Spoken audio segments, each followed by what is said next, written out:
It's summer in the Great Smoky Mountains. While temperatures across the southeast may be in excess of 90 degrees, it rarely gets out of the 70s along the crest of the mountains. Thunderstorms are common in the summer, and steep valleys remain cool and shaded. An abundance of water and cool temperatures during even the hottest months makes this an ideal location for wild trout.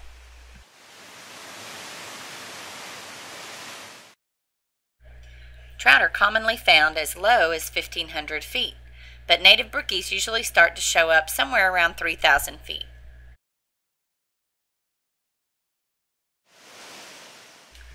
They average 4 to 6 inches in most streams. Many locals refer to them as specks, short for speckled trout.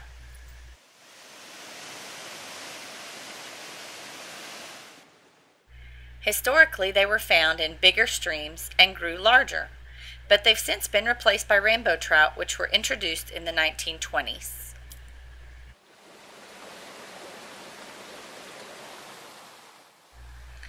Most of these streams aren't very big, but they're steep and really rugged, so big boulders, beautiful waterfalls, and plunge pools are very common.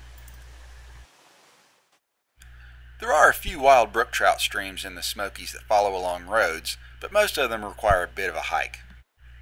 This virtually guarantees you seclusion on the water, and we feel like it's worth the extra effort.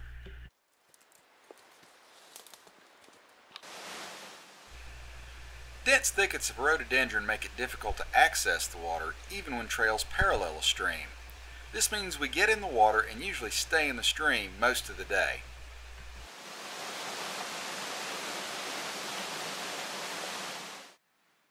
Always remember that this is wild country. There are approximately 2 black bears per square mile in the Smokies, and other animals live here too. We field a ton of questions from fishermen about bears and snakes, but the simple truth is that these animals just want to be left alone. Wildlife attacks are exceptionally rare in the Smokies, and you're far more likely to be injured slipping on rocks. Brookies will usually take a wide variety of flies and are rarely choosy. Bushy, high-floating dry flies in size 14 and 16 are best. Specks are actually a subspecies of brook trout since they've thrived in geographic isolation for thousands of years. They have exceptionally bright coloration and always seem to have plenty of red markings. Even with their bright colors, their camouflage is impressive. They melt right into the rocky background and seem to just disappear.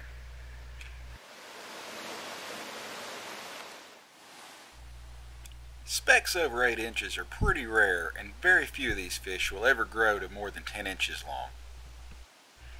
On the other hand, anglers who favor specks are more impressed by their color and wild spirit than their size.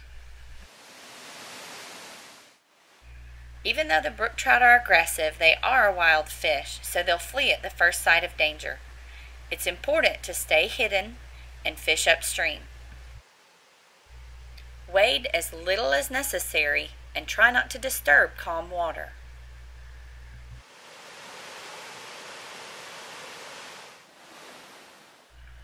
Shallow and clear water in these streams can make for some excellent sight casting.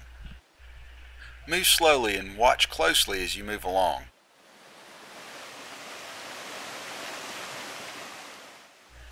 I spotted this nice speck and dropped the dry fly right on him.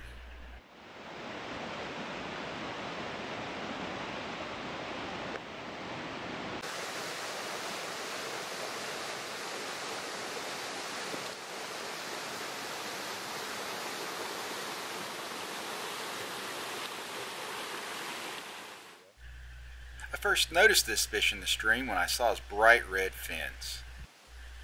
Fish just don't get much prettier than this one. If you're interested in learning more about exploring these streams, pick up our book, Fly Fishing for Brook Trout in the Great Smoky Mountains National Park, Advice from the Guides. You can order it on our website. Better yet, book us for a day of fishing and we'll show you ourselves. For R&R Fly Fishing, this has been Ian and Charity Rutter, and we'll see you on the water.